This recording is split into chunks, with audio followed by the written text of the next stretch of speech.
Welcome to the Collected Gamers Podcast. Today is Saturday, October 30th.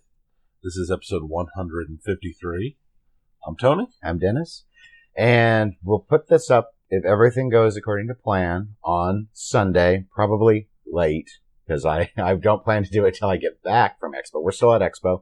We still have one full day of Expo 2021 in Chicago. But we have to record this at some point. And I think most of our expectations in terms of reveals and going around and seeing what's at the show and stuff. There's there's still some seminars that are going on, but we're not actually attending the seminars because we saved money.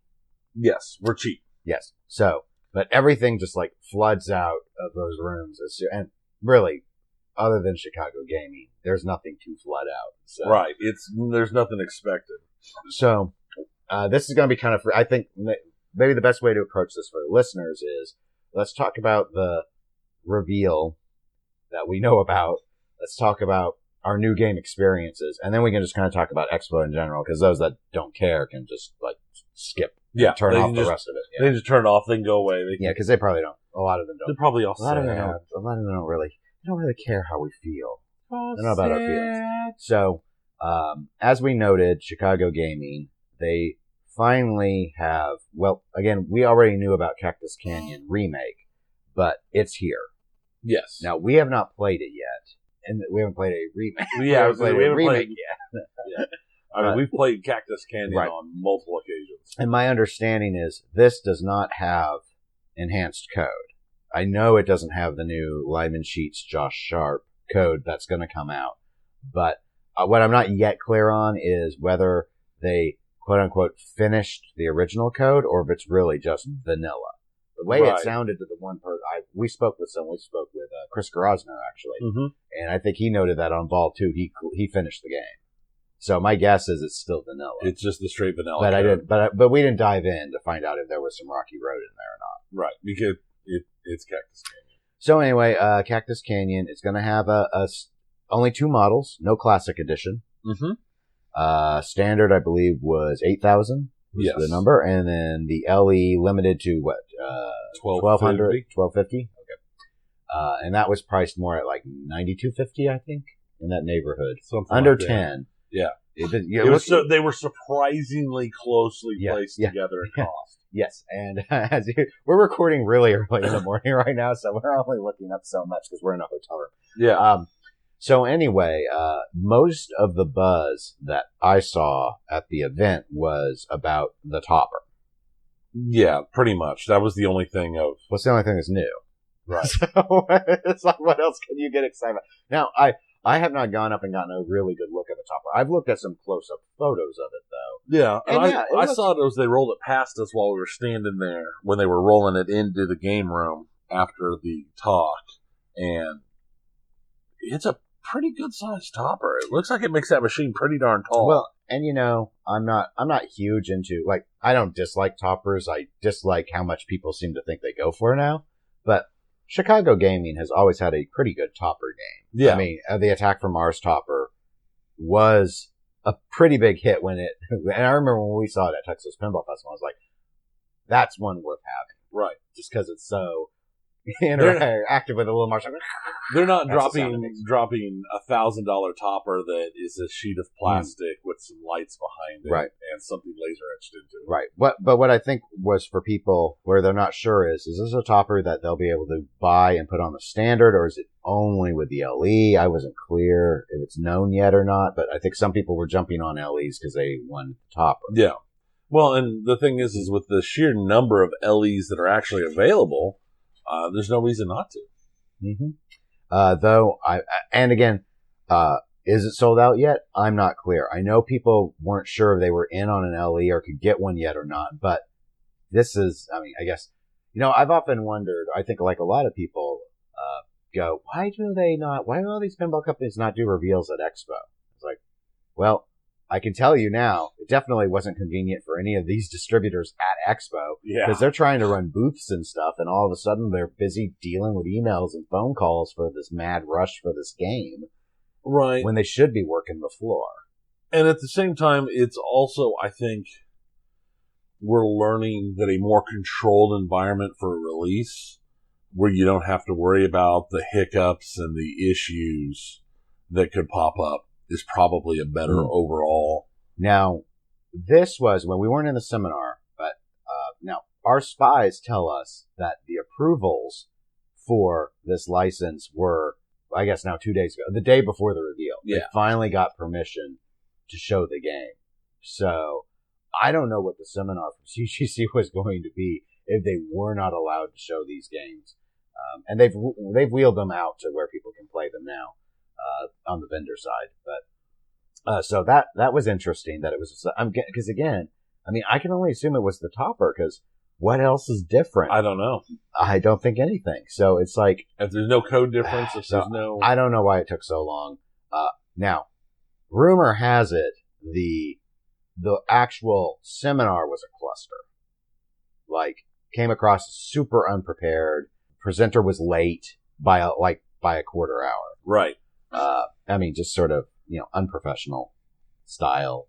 That's my read from how people described it. Yeah, that's what it sounded like to me. Attendees in the seminar were pretty steamed about how it was just sort of, slapdash together. I guess Zach, who I co-host with over on the Pinball Show, put together I haven't seen it yet. I've seen a link to it. A video kind of teasing it, which did a cleaner job, as produced videos often do. So I'm sure, you would hope. So I'm sure, rather than, I don't know if they record the seminars here or not, but I would say don't bother with that. If you want to see video, go ahead and check the straight down the middle video out and go with that. And then I'm sure Penside's getting way more photos. I saw some on there last night. There were a fair number. So anyway, so what are your thoughts on, I think we've touched on it before, but Cactus, I've never been in the market for a Cactus game because it's okay. We know someone who has one. We've played it a lot. And it's always been one of those games that I'm more than happy to play it, but I've never had an inkling of a desire to own one. No, not at all. It's one of those games that it's like, okay, yeah, that was fun. That was enjoyable. But no, this is the first game that CGC has put out that I have zero interest in picking up. I mean, even if it was like, oh yeah, money's no object, I just don't care. Maybe after the new super secret special code is out, and if it's really good, maybe, but it's not out. And from the sounds of it, it's going to cost extra to get it. So you're got to factor that into whatever it comes when you're purchasing the machine.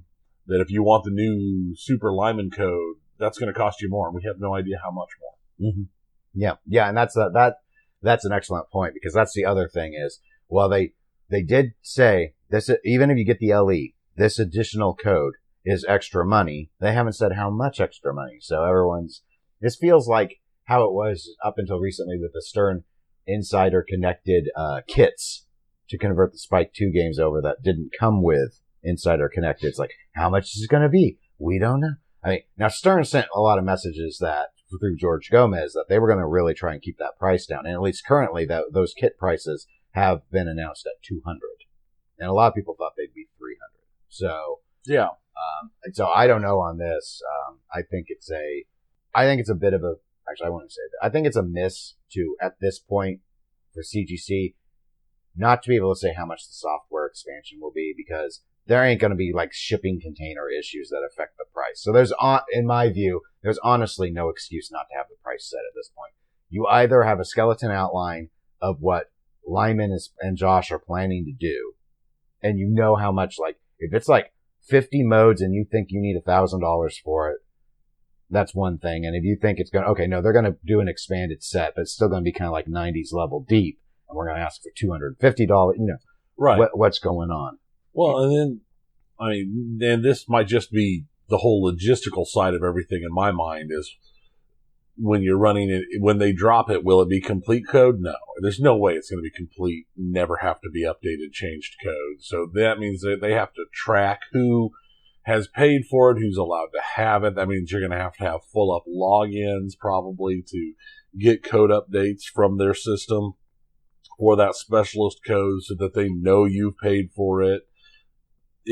Yeah. There's a rumor already. I'm going to class it as a rumor going on Pinside that this may require additional hardware for the expanded set. They're not going to even have it as like a USB thing, but rather you're gonna get it. Wouldn't it be interesting if they like sent it on a ROM chip that had to have a special board or something? I mean, I don't know. If you were charging like a lot of people are all. I mean, everyone around Expo is all talking 1,000.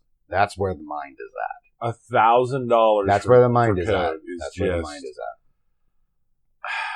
And again, that could just be self-perpetuating. You hear Martha say 1,000, and you hear Bob say 1,000, and so now you say 1,000. I mean, it could be. Yeah, it could be. If it's $1,000, it better be more than just code. But why? Why, if you're rebuilding a machine, if you're putting it together, would you put it together in such a way that you'd need to add hardware, to add code that you've talked about since the beginning was going to be part of the project that you're doing? The only reason I can think of adding hardware is like a DRM style, like this. We're doing physical DRM sort of. This is how we're going to make sure people don't share it and undermine our business model. And remember, I think, didn't they have something sort of similar where they talked about how you couldn't throw in a larger screen on the Medieval Madness Classics, and then ultimately turned out there was a way, but because they eventually started selling expanded. Yeah, it was I think if I'm remembering right, it was they had the special. You had to pay extra for the special color Medieval. Oh yeah, the color thing. Madness. Thank you. The color yeah, DMD. You're right. Because it wouldn't take the color DMDs, and you had to get the Chicago Gaming specialized ones to make it work, or something along those lines, if I'm recalling correctly. Now, the Pinside thread seemed pretty excited that this was like a good deal, LE.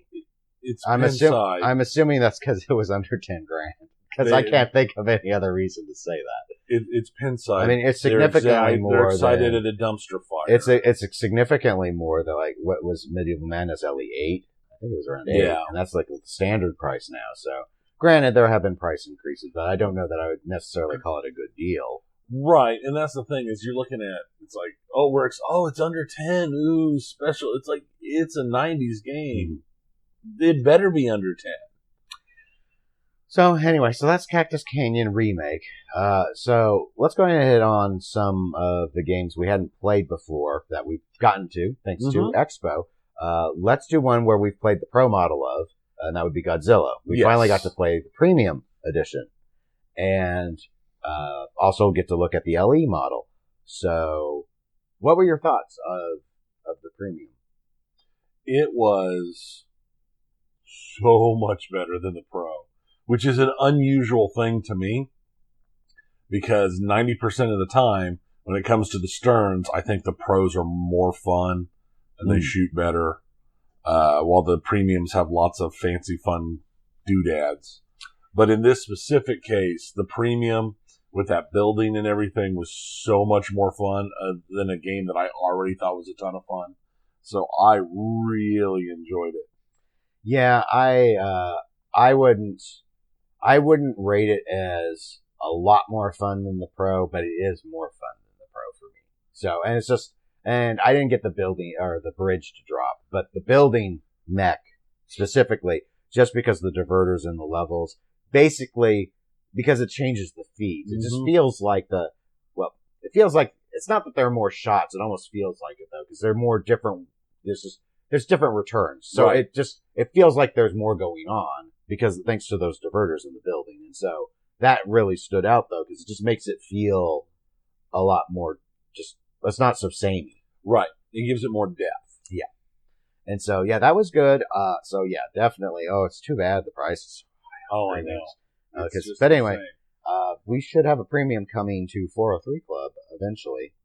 And I think we now have 2 Pros in the Kansas City area on location. So, Pro's a great game, but after playing the Premium, I'm like, yeah, I can see why people are jumping for that one rather than the Pro. The building alone.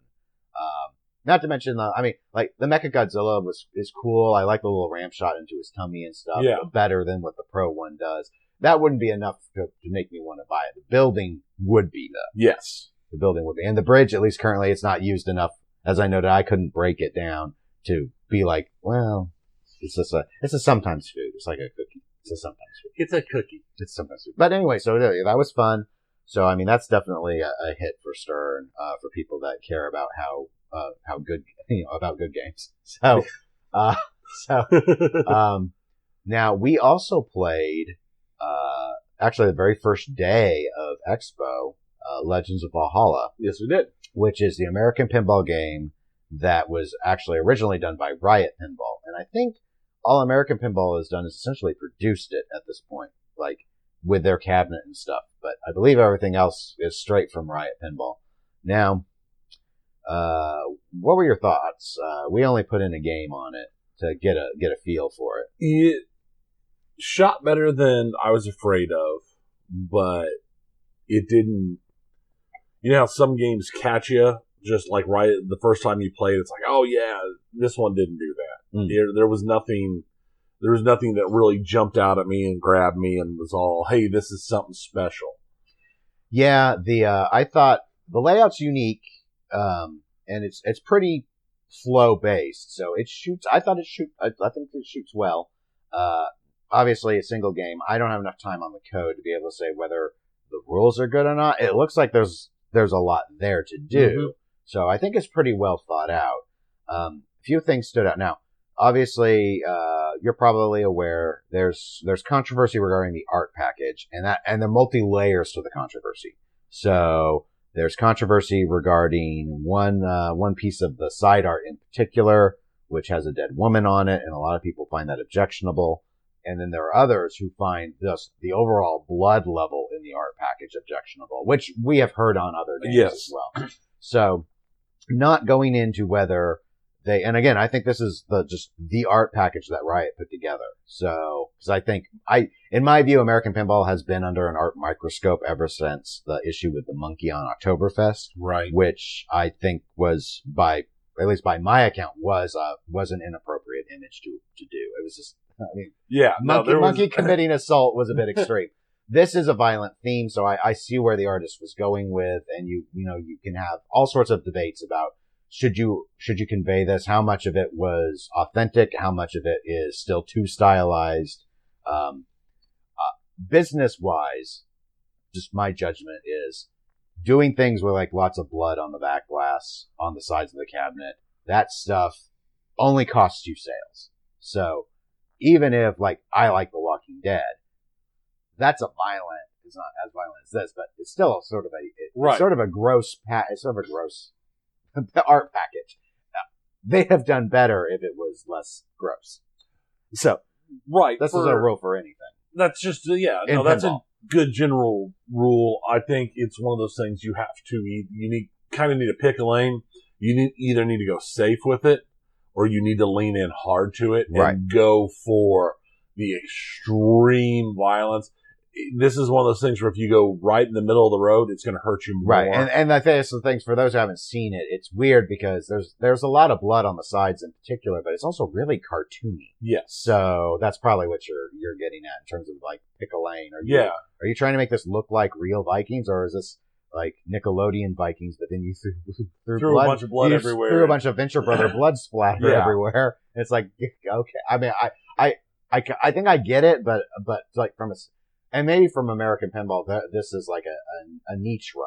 I don't see, that's weird too, because there's been controversy on that. Oh, there's always controversy in pinball. So much controversy. Now, another controversy on this is that they started the run at 300 of the LE units, and then they upped it to 500. That's a huge upping. I remember when Stern upped the Munsters LE run, and there were people like, come on, guys, you just now because LE buyers, if they're wanting something collectible and special, you have diluted the specialness by making more units. This is how it works. Those wanting to profit/flip have an issue there as well, obviously. And maybe you don't want to coddle those people, but those people have an issue. But they might pull out of the buy. They might pull out of the buy when it's like, well, you almost doubled the run. Yeah, when you're looking at what we end up seeing, it was a 60-some-odd% increase of the run. Yeah, it's like 66%. That's so. Yeah, and. Now this game, I believe, the LE run of it is over 8,000. I don't know yet what's going to go on with their because like I thought, well, maybe they're only planning to make 500 total, but they're planning a standard edition model too. Right. Which I don't know how much American Pinball's hoping to sell. I heard a rumors everywhere. Heard an expo rumor that American Pinball was ideally they'd like to across both trim models sell 1,000. Like that's their goal for their games is 1,000, which from what I have heard would be pretty robust for an American Pinball sale. Like maybe Hot Wheels exceeded 1,000. I don't know if the other two did. Right. I don't think Oktoberfest did. I can't imagine it really. But kind of in the context of what's going on with Cactus Canyon, like, and the pricing, just sort of knowing that, like, how do you think Valhalla, like, if people were, I mean, some people just consider everything. Do you think, like, Cactus Canyon remake costs American Pinball Valhalla sales or anything? I mean, it's the only new thing here that's newer than Valhalla. No, I don't know that if it will, because they might be, I think they're probably targeted a little differently. Because I've heard some people, I would agree. I do think that the targets are different. But again, I heard at least one person here talking and saying, well, it seems like you're getting a lot more bang for your buck with what you get in an LE Cactus Canyon than you get in an LE Valhalla. Right. I mean, I don't know. It seems like different markets to me. But yeah. Well, and CGC, I think, overall has a better reputation. Well, yeah, I'd say. I mean, when it comes to the games, because of what they're making are proven games, so you know what you're getting into when you pick up a Medieval Madness or an Attack from Mars. You know you're just taking a game that's already top tier S class, and it's being slapped into a new sexier body. Well, until Cactus. Most people don't know it. Right. But having played, I'm like, Cactus is not an A-tier game. I can't class it. No. I think if they hadn't cut whatever, I know that it was a transition game for Pinball 2000, but had that been given like a full run and wasn't under any pressure, that game would not. There's no Medieval Madness. There's no Attack from Mars. Definitely not. One other thing before I want to continue with that sort of comparison that you brought up, though, was the animations. So Valhalla has gone with let's throw a lot of static imagery up on my take was we have a screen, but we don't want to animate for it. So we're going to do a lot of static images and throw them up on the screen. I was talking to someone at the show, and they were like, they really liked that because in their view, it's better to do high quality still images and put them on the screen than to do a crappy animation job. But to me, it also stands out that you've got this whole big screen and you're not really doing anything with it. So I wonder what your thoughts were on it. I think that there's still enough nostalgia. There's still enough interest. I think that if you're just going to do stills and not do anything fancy with an LCD, go back to the DMD display and lean into it. Mm-hmm. Drop the DMDs, lean hard into the DMDs, because there's still a lot of people. I still hear people all the time say that they would rather have a DMD than a lot of the LCDs that are out there. Yeah, I don't know if people would put their money where their mouth is on that or not, because no one tries it anymore. Right. The closest was kind of like I thought was it Thunderbirds was the last one? And Thunderbirds had a lot of things going on with it that worse than anything with the display. My thinking though in this instance is personally I would agree. I would rather see, like, if you don't want to do animations, I'd rather see you go with an alphanumeric. If you want to do animations, but you don't want to go to the, because you still need a dots animator. Right. So to me, it was like, are you not wanting to do any animation at all? If you're more comfortable doing like dot level animation, which was less work, took less people, then okay, do that route. The issue, of course, is most likely, if you're going to a company like American Pinball, I imagine they're like, we're not designing a menu system for these other screens, so you're gonna use an LCD, because why would they go out of their way to accommodate? That's the big, right. because normally if you're ever doing audits and maintenance stuff on a numeric and alphanumeric and a D&D, they all have different systems because because of what they can offer you. So I could see I got that feeling with TNA when I bought, because there's not much. There's a cool kind of like animated like reactor thing, but it's basic. It's real basic. It's all loop, and the screen doesn't do much other than pop up messages. Other than that, animation wise, it's not impressive. But I imagine Spooky was like, that's the menu you need it for the menuing. We're not going to go and just use the numerics for the menuing. Our menuing is in no way set up for that. Right. So, that's a really interesting way to look into it, because I am a big fan of alphanumerics. I really kind of like the general look you get when you've got just the back glass and just the scores up there with just the alphanumerics with none of the other fancy stuff. I would be all into a game that just dropped that had a bunch of alphanumerics. I think if it was a niche run, I could see it. Right. I could see I it. can't see it on a major run, but I think it look. I like the look. It's a clean look that I enjoy. Now, you mentioned the thing about, like CGC and the quality and really focused on the titles. One of the things that for a while now, both CGC and American Pinball have had pretty supportive fan bases for their build quality.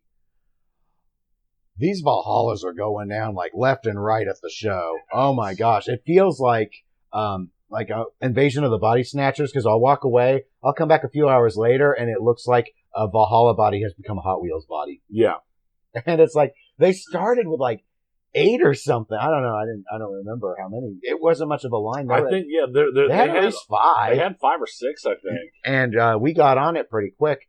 And then I saw a couple were turned off later. And then I don't remember how many there were still left yesterday, but I was like, I think there were 4 left yesterday. This is like, I don't know what's going on, but so it's in a way, it's funny because the one big thing I've always heard about American Pinball is they have this great build quality, but I'm telling you, it's funny and it's probably unfair, but being at a show and just walking around and watching more and more Valhallas disappear off the floor is like, this comes across like this thing doesn't hold up.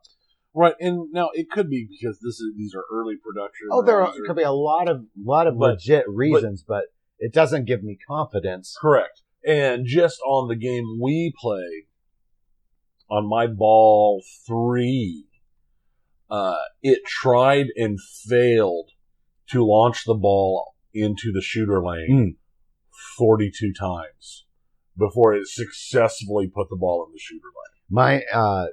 Because we were playing the same one, I did not have it to that extent, but it did on one of my balls. It kept, just like it could. It was weird because it was like, I wasn't even sure it was trying at first. Right. See, that's why when I looked to the side and I saw it, and I started counting, and I know based upon how, and I say 42, that's an estimate. Right. I counted 36 attempts before it successfully got up into it. So taking how often it was attempting combined, right, you mapped it out. I mapped it out. My estimate is a low 40s to get it You're up. You're a professional podcaster. It was a pretty accurate estimate. You were there for a while. Yeah, no, it was like, it took longer to get it in the shooting trough than I think any of my ball times on the game probably were. So, and again, I mean, it's just one of those things. It's like, every time we've been at Texas Pinball Festival and I've gone to try, I've still never played Big Lebowski. Every time I've gone over there to play it, it's broken. Yep. And that's the impression I have of it, is Dutch makes a broken product. Yeah. And that's probably totally not fair, but that's the reality that you get at a show like this, is you look at something and it's like, why is it down all the time? Well, I was so impressed with how many they brought. And then it's just like, they're just going down left and right. And it's like, oh, that's so unfortunate.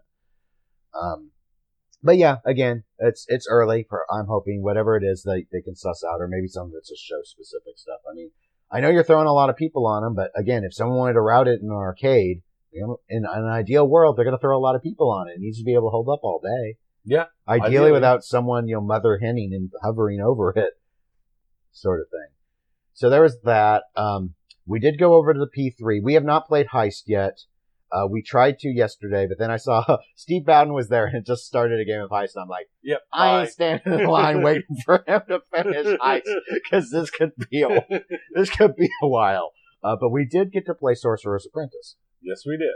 And that uses the Cosmic Kart Racing playfield. Yes, it does. So, we only did a game on it. What were your thoughts? It was boring. I mean, I played it. It didn't, really excite me. I thought it was kind of interesting in the targeted shot that it goes for. And that's a thing that I've seen in other P3 games. It's very targeted, and you go for it. But in most pinball games, you've got your very targeted shots that are your big points, but you still feel like you get something if you miss your targeted shots. In this, no, it doesn't matter. If you miss your shot, nah. It's not, you don't get the little blue go, whoa, there's 100 points. It's just like, nah, you suck. Yeah, it was okay. I get the RPG mechanic has potential. I don't know how broadly appealing it would be to pinball people to do how they were approaching it. Right. It was I mean, again, it was only a game, so I don't want to overstate. It has, because the Cosmic Kart Racing playfield is very fan. The shots are all right. Just all spread towards the back, and you've got all these entranceways. And again, they're using the screen to tell you here, shoot here. So it'd be like, okay, I've gone to the bazaar or the dunes or whatever. I mean, I was making some shots. Yeah. And then it's like, here, hit one of these 3 shots to start to learn the spell. So I make the shot. And then it's like, now make these shots to learn the spell. And I didn't do so well there, but it finished the timer, so I got the spell anyway, I guess. I did not successfully go into a dungeon to use the spell. And then I saw on the, it had a good instruction screen, but it talked about like a shield. I don't know if I have to earn the shield or what, or if that was this anti-ball direct. Because P3s have 3 buttons on both sides. So I started trying to use the other buttons to see if I could get them to do anything. And I don't think I had what I needed. I was sure I wasn't ready to fire my magic. I didn't have magic missile, but I kept calling it magic. Yeah. That game has a very shareware feel to me. I think that's a good way to put it. That's how I would describe it. Feels like shareware. It looks like a phone game. Very much. That you play pinball on. Now, I love the Cosmic Kart Racing module. I like the mechanics of it. Yeah, that's right. The mechanics of the module. I like it, and I like of all of the various modules I've played, which again, haven't played Heist. I like the feel of that module best, though I didn't really enjoy Cosmic Kart Racing. And I didn't really enjoy this. It's weird because it's a module. It's like, I think this module has a lot of potential with its mechanics. I just haven't played anything on it yet that really gets me going. It looked clean. It was pretty easy to identify what you needed to do. I thought they spelled out the instructions really well. Didn't care for the sound package on it. And I don't know, if I had it and I had a Cosmic Kart, I don't remember the price on it. It's a few hundred. Mm-hmm. You can have all the other stuff. I mean, if you're a P3 owner, I imagine you probably just end up buying anything for your module anyway, just to get more stuff at this point. Because it's not like there's a really deep library. Yeah. And I think in a home environment where you can play around with this more, because it seemed like it would take you quite a while. I mean, you have to go to a location, go get your spell, and I assume go and use your spell. That's quite a number of steps to try and do in a game for the average person. Right. So there's probably a lot on that to it, but I don't see that game moving units.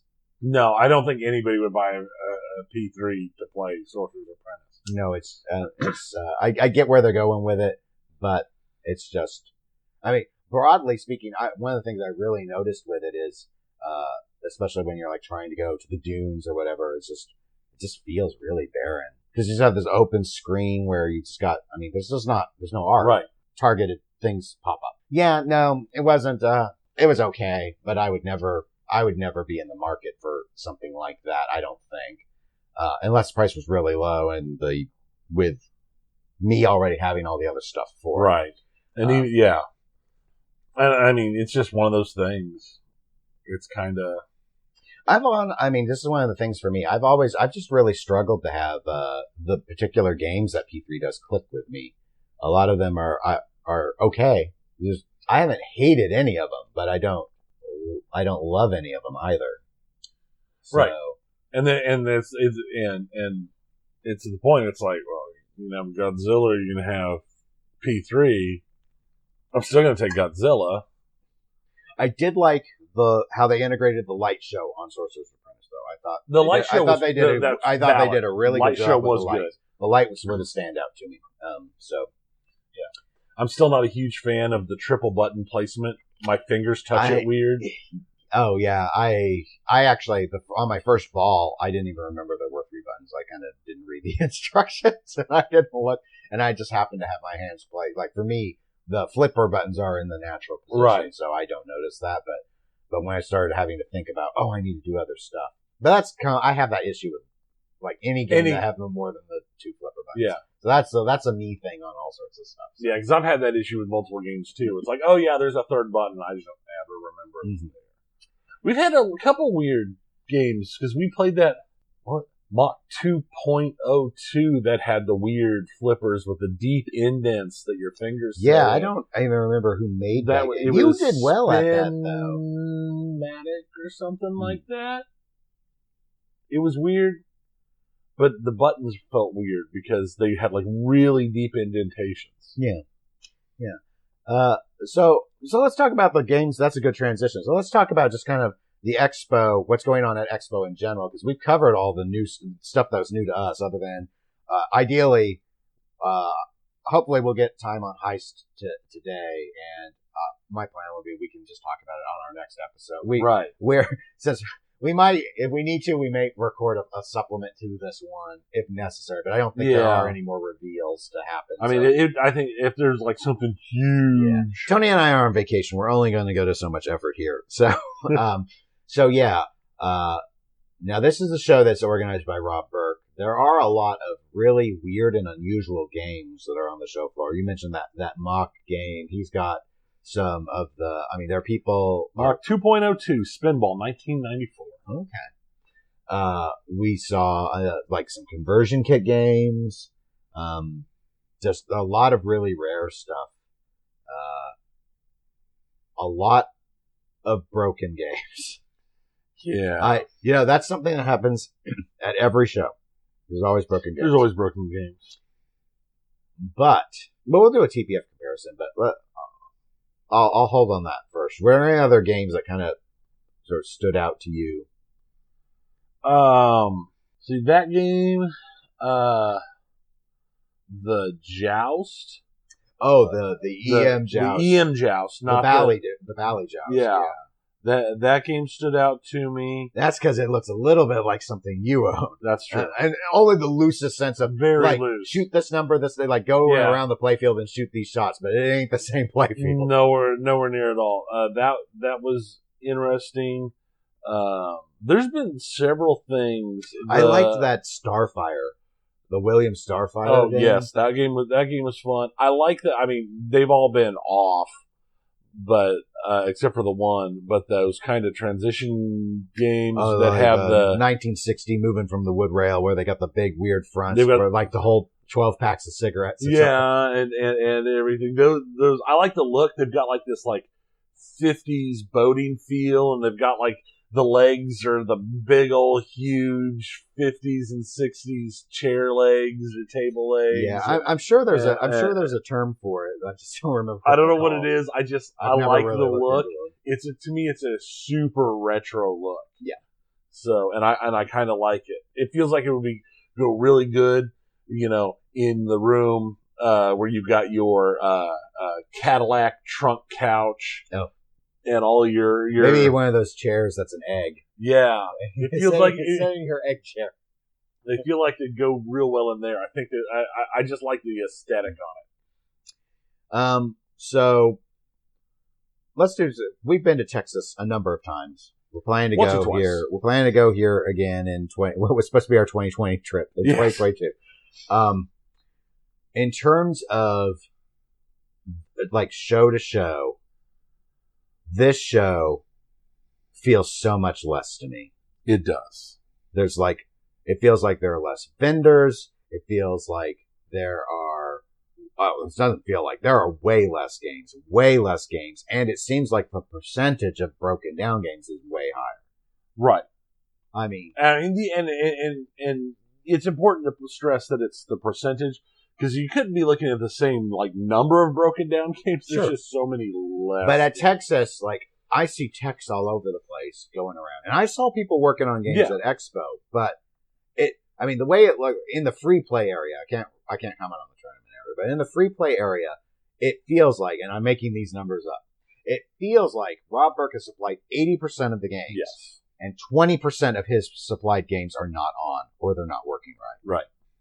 And I'm just like, this is not a great impression coming off of a show that is. Now, there are things because of how Texas is that I like about this fair. It is way easier to walk around here. Yes. It's way easier to get on games here. And it's way easier to find people when you separate. Yes. Texas is like a rat's nest, where you're just feeling like you're walking in a serpentine pattern. You're without rhythm, so Shai Halud won't eat the pinballs or something. Yeah. And I'm just like, at Texas, I can go through, and then the next day I find new vendors, because apparently there was one little turnoff that I missed. Right. And I couldn't tell because it's so tight. Well, and the big thing is, there's been multiple occasions where, because at Texas, our hotel's so much closer, that, one of us will go back to the hotel room for something, or to drop off some stuff we bought, we're driving all the time. Yeah, and here we're driving all the time.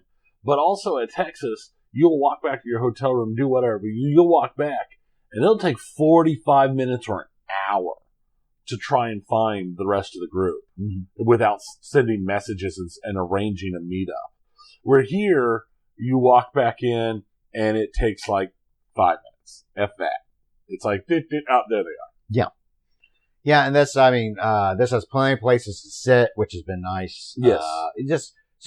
And this, I know this is the first time in this facility. There are a few things that I'm going to assume they're going to change, for the next time around, or I hope they will. One of the early things we ran into is when we showed up to, register and get our bracelets to get in, it was not clear that there was a separate place to go for everything but the tournament, and there was this line we were in. Thankfully, someone told us there was just tournament. It was just the tournament that was pouring out down the hallway, but there was no signage. Right.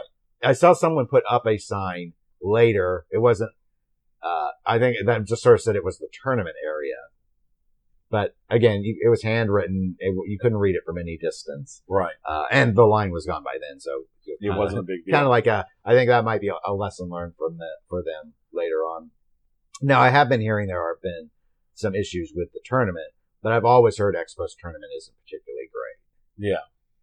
I I do like how the delineation they've done between the vendor area and the game area. But I do also at the same time think it hurts them, because the vendor area tends to open hours and hours after the free play area. And in all honesty, I would say the game count in the vendor area equals the game count in the free play area. Yeah, my guess is there are probably more games in the free play area, but pretty much all of the new stuff is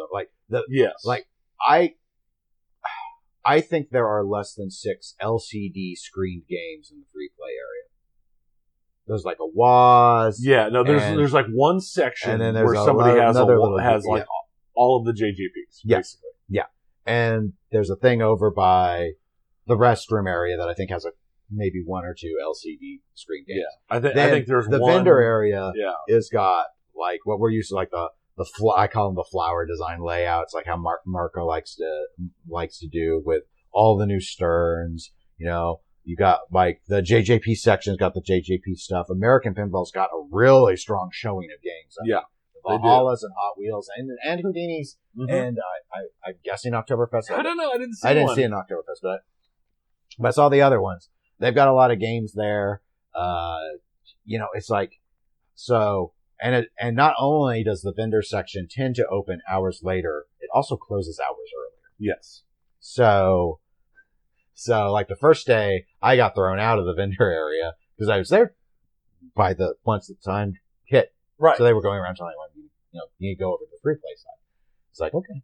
But there's nothing, there's nothing new on the free play side. Now, right. I'm more than happy to go around and play EM games if they're working. But once I've played them, I want to usually, at shows, I go and play something else after that. I don't want to just stay on the same game. So it's like, it would be nice to have some of the other, because most of the people usually if I need to find someone, I go over to the vendor area, because most of the people are hanging out around the new games. Right. There are only so many times you need to play blackjack before you're like, okay, it's probably enough blackjack for today. It's 2. It's 2. It's 2. It's okay. Maybe I'll go home and look to see if I can find one for 600. That's one of those. Yeah. Back in the day, that would have been the price. I'm sure now it's over 1,000. But now, just some other show comparison stuff, or just in general, that there are a lot of other pluses. Just for us, for those that don't know, because we're in the Kansas City area, it's actually essentially identical time for us to go to TPF. Oh yeah, in Dallas or here in Chicago. It's an 8-hour trip one way.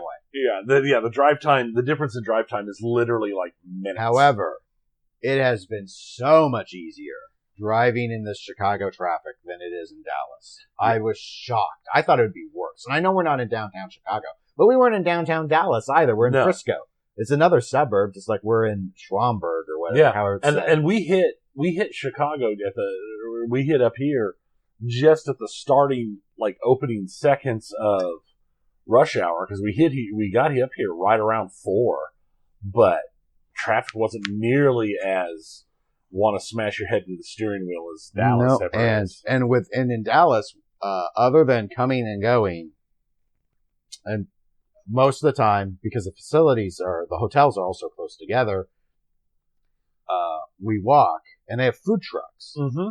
Expo doesn't have any. All right, it's got a concession area. So does Dallas. Right.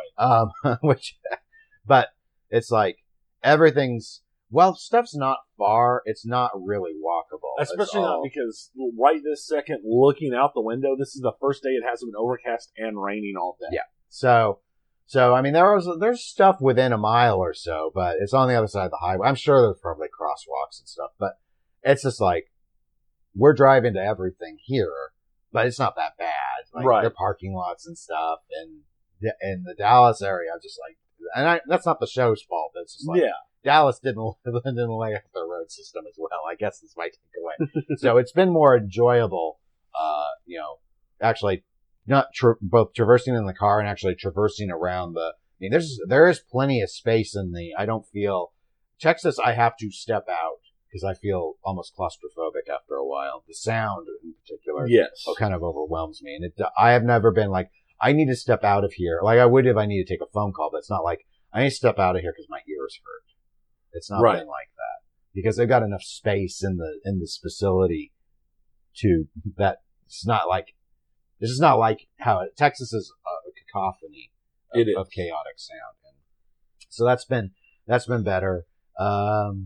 Food's good in both places. I would go ahead and give the edge here to Chicago, though. I think so.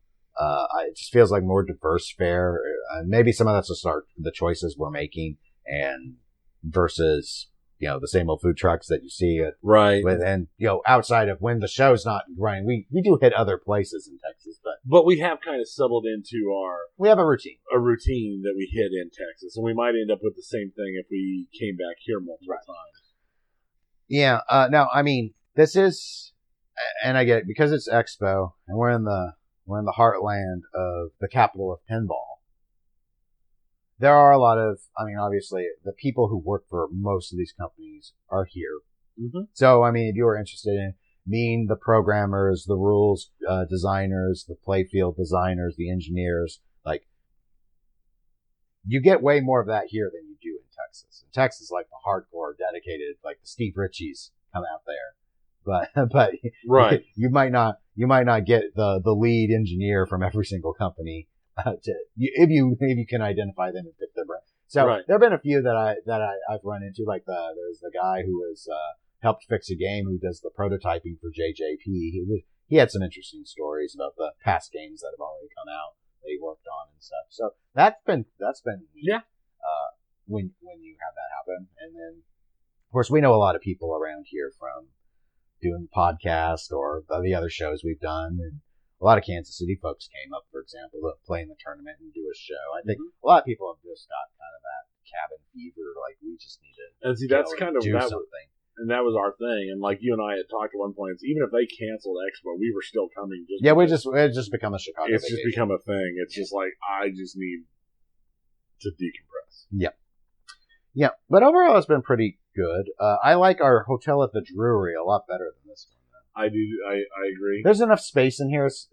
I would rate this room as better than our Holiday Inn room or whatever, or our Hilton Garden Inn. Hilton Garden Inn. Excuse me, we've never been at the Holiday Inn in Texas. But the Hilton Garden Inn, like in this one, if you had two more people, there's more clearly defined floor space without tripping over people that you could put sleeping bags out or right or whatever. But this is a strange room with no real furnishings. It's odd. I don't know how to describe it. But not a big deal because we're not here too much. But. Right. But those are all the main things that stuck out to me about the show. Any additional thoughts?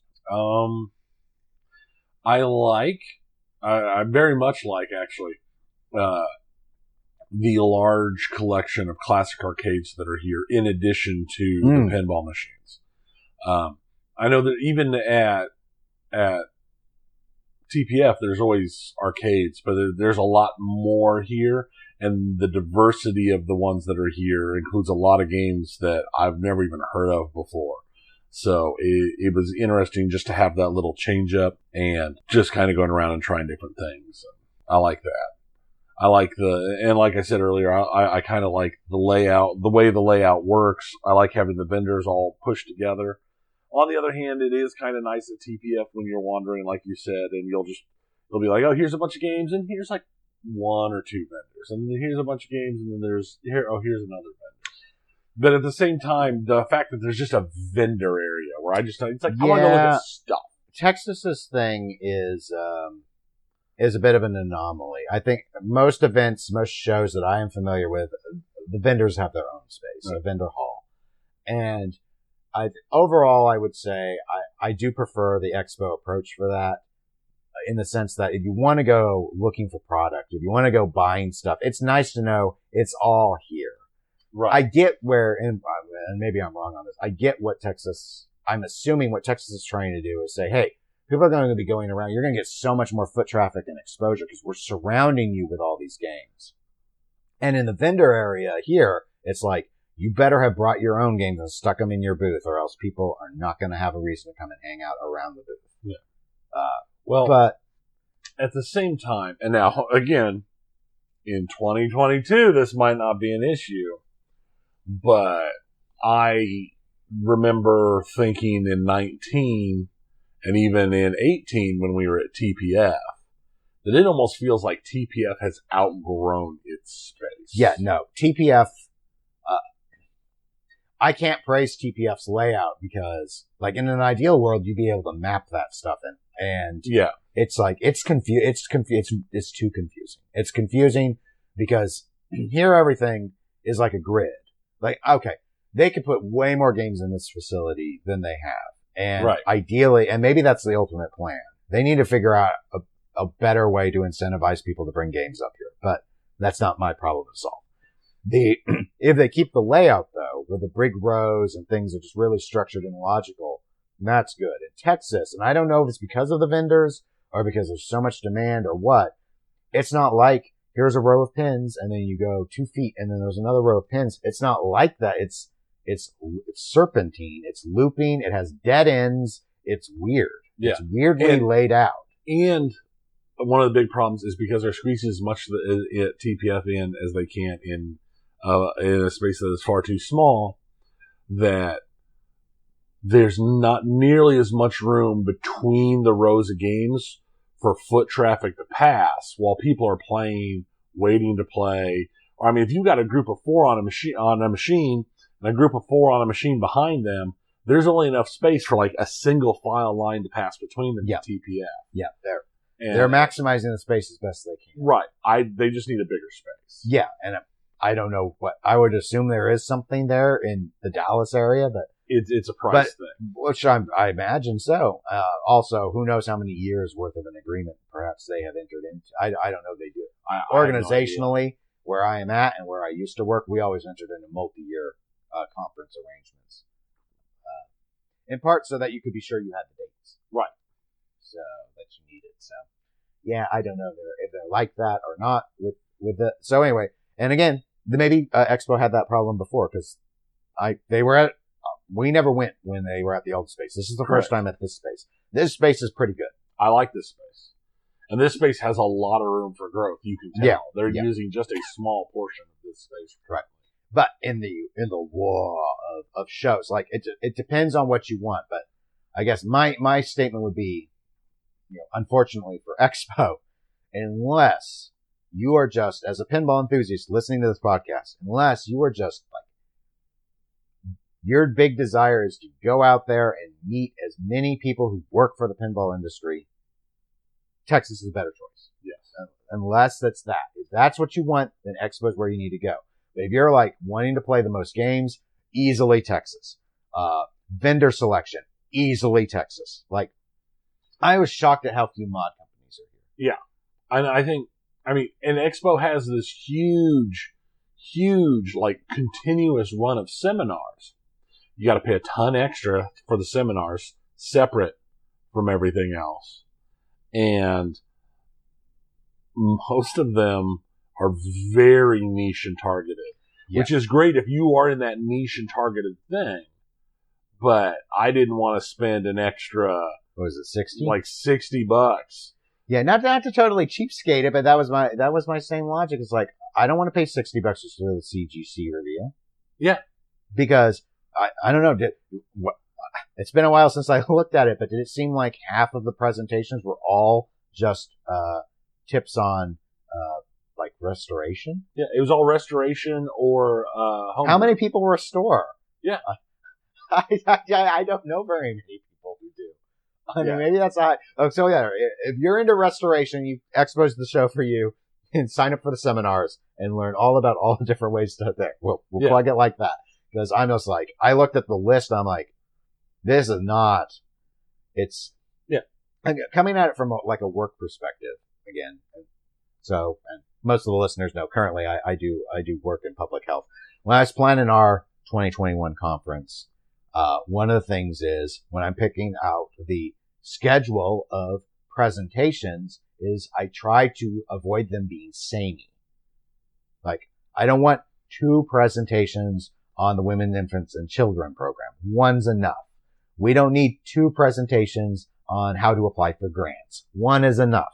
So, again, it's like, because otherwise people are like, why are we kind of touching on like different perspectives of all the same topic? Right. And if this were a thing where it was like, here are these workshops and they're running concurrently, which of the 3 do you want? I could see doing it like that. But then maybe having the same people do the presentation 2 or 3 times over 2 different or 3 blocks. Well, and see, like, when I go to work conferences, it's the same way where they just delineate the blocks. Like, it'll be, okay, here is a 3-hour window. The seminar inside this 3-hour window, everything here is going to be about biosolids. Mm-hmm. So there might be 8 presenters in that 3-hour window with their papers and their stuff. But this block, this is the biosolids block. This is the biological nutrient removal block. This is the disinfection block. So if you want to go and learn more about disinfection and certain types of disinfection, you go to the disinfection block and you listen to, 8-10 people over the course of that run. But then it's not like you're sitting there and it's like, okay, this next disinfection guy is like in 4 hours. We'll come back. No, you don't do that. It's, here's my block. Okay, I'm done with this block. I can go do other stuff now. And I think that's a better, like if they wanted to set up, here's a restoration block. Like Friday morning, the first 4 hours of Friday morning is just people talking about restoration. And then, we want to talk about homebrew rules development. Okay, that's Friday afternoon, homebrew rules development talk block. Sure. Stuff like that. Yeah, that would be one way. That'd be a good way that they could approach it. Another item I participate on, not to bore everyone with non-pinball conferences, but I do help plan in Kansas the Governor's Public Health Conference. They added me to that team last year. The way they do it is they, behind the scenes, have established blocks.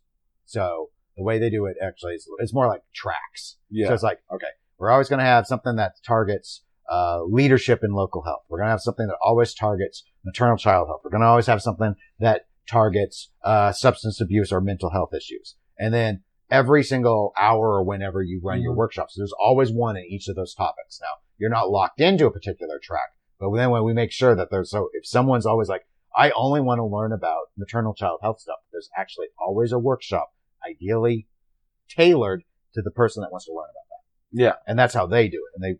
And so it's like, there are going to be 5 different blocks of time during the whole event. So we got 5 tracks. So there's always going to be 5 of each, and do it like that. So this just seemed like, and perhaps it's unfair, but it just kind of felt like, so who's around and what do they know about? And people know the restorers, and that's who gets invited to do this stuff. Yeah.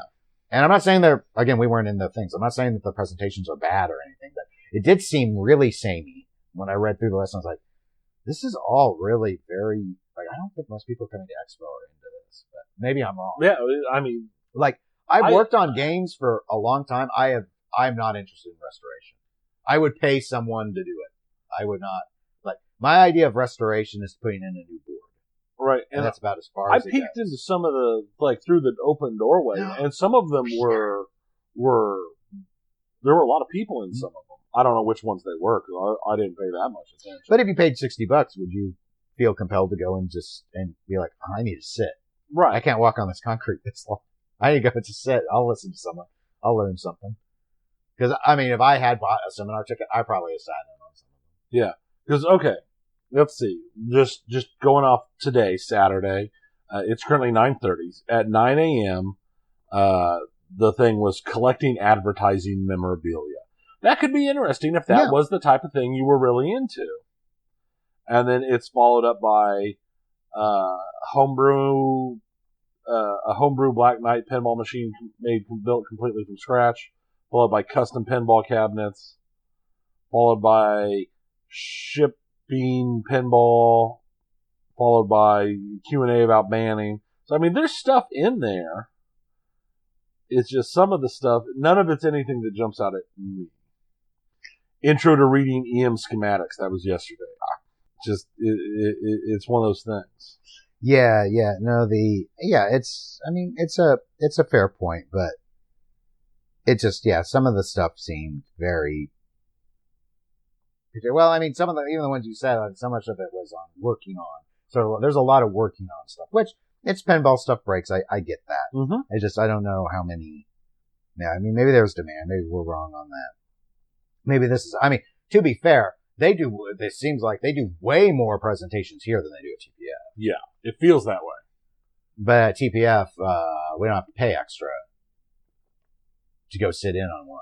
Right. And there was no a la carte option, because there were a couple of things here that were interesting to me. But I was like, I just cannot, again, I'm too much of a cheapskate. I just could not justify buying a full package 3-day thing when I wanted to go to one thing. Yeah. And it's like, I can't do it. You're not offering an a la carte. So, like, if it was like, here, $60 for all of it, or $10 per, I could have seen myself dropping $20 to go to a couple, but not. Right. People gotta understand, I gotta eat. I gotta save this money. I gotta buy my Walking Dead mods that aren't here. All that stuff ruined. No Walking Dead mods. So sad. Yep. Well, this will probably be the end of this then, and hopefully we've made it back okay, and I put it up sometime on Halloween like I planned to, because gotta do a little bit of editing and get the intro in and stuff. But those I want to reach out to. We did get an email. I want to talk about the email. We got an email. Yeah, so let's just drop it in here at the end, because everyone's already hung up on us. We got a P-mail. Everyone's hung up on us. Yeah, we got one, so I wanted to go ahead and mention it. I usually do that kind of early in the show, but we're kind of flying blind here. Yeah, so we got an email about the Twitch hack. Oh. So is he kind of video gaming? Yes. So this is from Ian. So Ian writes to us and says, "Love your podcast. Thanks for keeping me entertained for a little bit every couple weeks. Wanted to comment on the Twitch leak. I think there are 2 points that you might have overlooked. The first is that anytime your competitors can analyze your pricing model, they have a big advantage over you. They could use this information to target certain segments of your creator base. Trust me, they are freaking out about this. The other thing is that the source code releases is huge. They have probably spent $100 million developing all the systems, and now it is available to hackers and competitors alike. Thanks, Ian. So in regards to, I think he's got a great point about the source code. I think so. And we didn't really touch on that at all. We didn't, because we mainly concentrated on the stuff that was more, the more headline grabby type things that would have jumped out at most people. Right.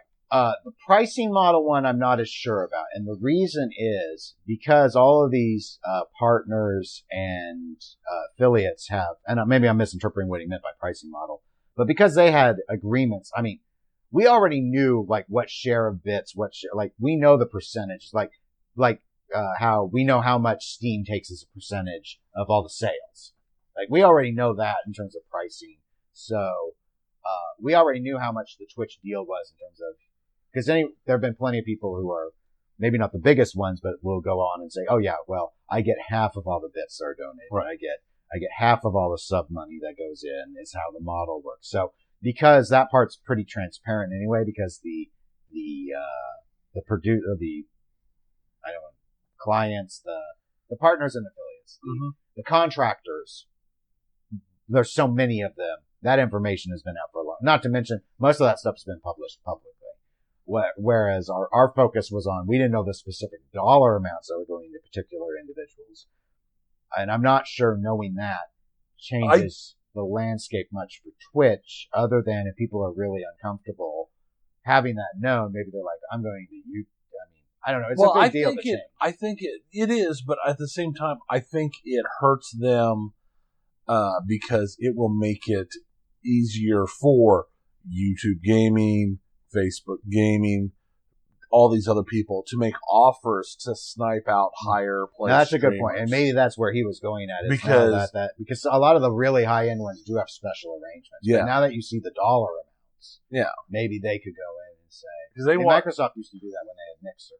Yeah, they would try and poach some of the biggest names, and they did. Yeah, and YouTube Gaming's poached people. Facebook Gaming has poached people, and it's one of those things where they can just walk in and go, okay, it's like, we know over the last 3 years you made $6 million. Okay, that's cool. We'll give you 10 for 3 years. I mean, it gives them a solid footing to start the negotiation. Sure. But I do agree with Ian. It is a good point that we didn't really mention that. Just anytime a competitor, he mentions the pricing models in particular, but if a competitor knows things about you and you don't know things about your competitor, they do have an advantage over you. And it could be significant. And like you said with the source code, this could end up being a more major issue.